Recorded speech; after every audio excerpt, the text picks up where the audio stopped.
여러분 안녕하세요. 이인정입니다. 건강하게 잘 지내고 있죠? 저번 시간에 오리엔테이션을 했는데 동영상 강의를 중간에 끊으면 완강이 안 될 수 있다는 것 알아두셔야 할 것 같습니다. 출석과 관련된 것이니까 신경 써주시길 부탁드립니다. 자, 그럼 첫 수업을 시작하겠습니다. 오늘 함께 살펴볼 작가는 마네입니다. 함께 마네의 작품 몇 개를 간단히 훑어보겠습니다. 마네 많이 들어보았죠? 사진을 한번 보세요. 어때 보이나요? 마네는 어느 나라에서 태어났을까요? 네, 프랑스입니다. 마네의 작품 중 혹시 아는 것이 있나요? 맞아요. 풀바디의 점심 식사, 올랭피아 이 두 작품 되게 유명하죠. 마네는 1832년 프랑스 파리의 부유한 가정에서 태어났어요. 마네의 아버지는 아들이 법조계에 종사하기를 바랐지만 마네는 아버지의 뜻을 따라주지 못했습니다. 마네는 삼촌의 영향을 받아서 미술계에 몸담게 됩니다. 루브르 박물관에 전시된 걸작들을 따라 그리며 공부했다고 합니다.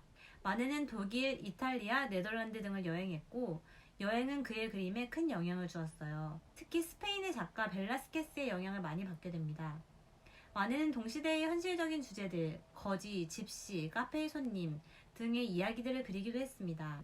이 두 작품은 압생트를 마시는 남자랑 스페인 가수인데요. 배경이 단순하고 거의 아무것도 없다시피 하죠. 이건 마네가 벨라스케스의 영향을 받아 배경을 단순화한 것이라 볼 수 있습니다.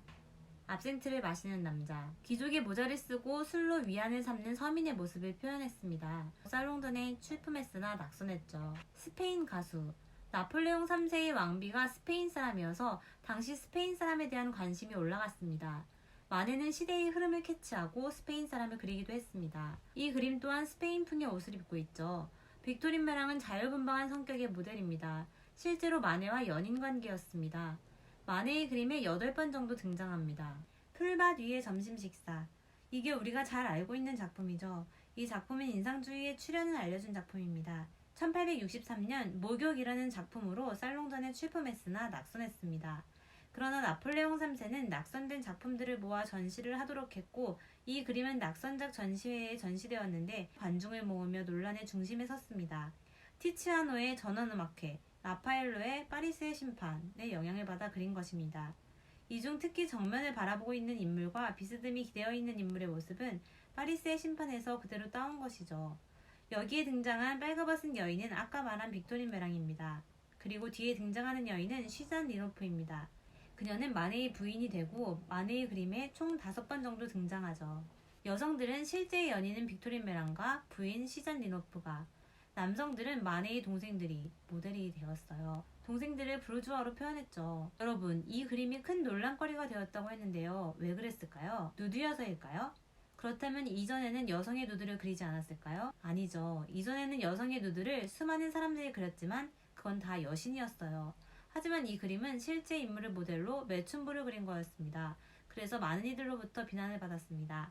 당시 19세기의 파리의 모습, 특히 부르주아의 부도덕한 생활을 적나라하게 보여주었기에 난리가 난 거였죠. 부르주아의 위선을 지적당하는 것 같은 느낌을 받았겠죠? 주제뿐 아니라 형식적인 측면에도 새로운 것이었습니다. 원근법을 무시했어요. 예를 들어서 화면 중앙에 목욕하는 여인 쉬잔 리노프는 그 오른편에 그려진 배에 비해 너무 크게 그려졌죠. 원근법이 적용되지 않은 겁니다. 이 작품 풀바디의 점심 식사에 감명받은 젊은 화가들이 모여서 그림에 대한 이야기를 나누게 되었으며 이 모임은 인상주의 회화에 큰 의미를 지닌 것이 되었습니다. 이 작품은 현재 프랑스 파리의 오르세 미술관에 있습니다. 올랭피아. 이 작품은 마네의 대표작이자 마네를 평생 고통받게 한 작품이죠. 풀바디의 점심 식사는 논란이 되었어도 어쨌든 낙선을 했으나 올랭피아는 입상을 한 거죠. 더욱 논란이 될 수밖에 없었습니다. 얼굴 옆 난초, 목걸이, 슬리퍼 등은 당시의 매춘부를 보여주고 있습니다. 올랭피아란 것은 뭘 의미할까요? 19세기 매춘부를 대표하는 이름이라고 합니다. 티치아노의 우르비노의 비너스. 이 작품에 영향을 받은 작품이죠. 이건 제가 찍은 겁니다.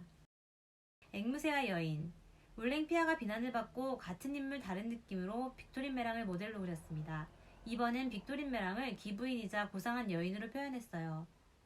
사람들의 비난 속에서도 에밀 졸라는 마네를 좋게 평가한 사람입니다. 마네는 에밀 졸라에게 고마운 마음을 갖고 있었을 거예요. 마네의 작업실에 있는 에밀 졸라를 그렸어요. 들고 있는 책은 에밀 졸라의 저서고요. 뒤 배경에 올랭피아가 있고 일본의 우키요에가 있습니다. 우키유에는 일본의 모파나로 주제만 간단하게 그리는 것이 그 특징입니다. 피리 부는 소년, 많이 본 작품이죠. 배경을 없앤 것은 마찬가지로 벨라스케스의 영향과 일본의 우키유에의 영향입니다. 왕실의 근위대의 복장을 하고 있는 소년입니다. 권위를 나타내는 제복과 소년의 애띤 얼굴이 대비됩니다. 발코니는 재건축하던 당시의 신기술, 신문물을 의미합니다. 등장인물 3명의 시선이 각각 다르죠. 한 공간에서 다른 곳을 본다는 것은 다른 생각을 하고 있음을 의미합니다. 마네와 드가의 작품에서 이런 것들을 발견할 수 있습니다. 오른쪽의 여인은 베르트 모리조인데 베르트 모리조는 인상주의의 여자 화가이고 마네의 그림에 11번이나 등장합니다. 기술이 발전하는 시기 증기기관차가 발명되었습니다. 오랜만에 빅토린 메랑이 마네의 그림에 다시 등장합니다. 이 작품을 마지막으로 이제 빅토린 메랑은 등장하지 않습니다. 이 그림은 신구 세대의 교체를 나타내는 것 같이 보이죠. 아이가 신이라면 어른이 구, 아이가 향하고 있는 증기기관차가 신이라면 등을 돌리고 앉아있는 여자가 들고 있는 물건들, 구라고 할 수 있을까요? 뱃놀이. 파리 중산층의 일상을 보여주는 그림입니다. 증기기관차의 발명으로 무엇이 가능해졌을까요? 이동이 자유로워지며 여행을 하게 되었습니다. 그러나 이것은 부유한 사람들의 이야기겠죠. 마네가 모네의 작업실 가까운 곳으로 놀러 갔을 때 그린 그림입니다. 흰색 옷차림은 당시 유행하던 중산층의 복장을 나타냅니다. 온실에서. 이 그림은 친구 부부를 모델로 그린 그림입니다. 아까 3명의 시선처럼 부부 또한 눈을 마주하고 있지 않습니다. 보통 이를 두고 부도덕한 부부를 표현했다고 봅니다. 드가 또한 마네의 영향으로 사이가 안 좋은 부부나 부르주아의 일상을 그리기도 했습니다. 마네의 그림을 몇 개 쭉 살펴보았고요. 마네는 결국 매독으로 51세의 나이에 세상을 떠나게 됩니다. 평생 외설 시비로 고통을 받았고 연인과의 복잡한 관계로 좋지 않은 시선을 받았으나 밝은 그림을 그린 최초의 화가이자 인상주의의 아버지라 불릴 만큼 개척자의 길을 걸었습니다. 빈칸을 채워봅시다.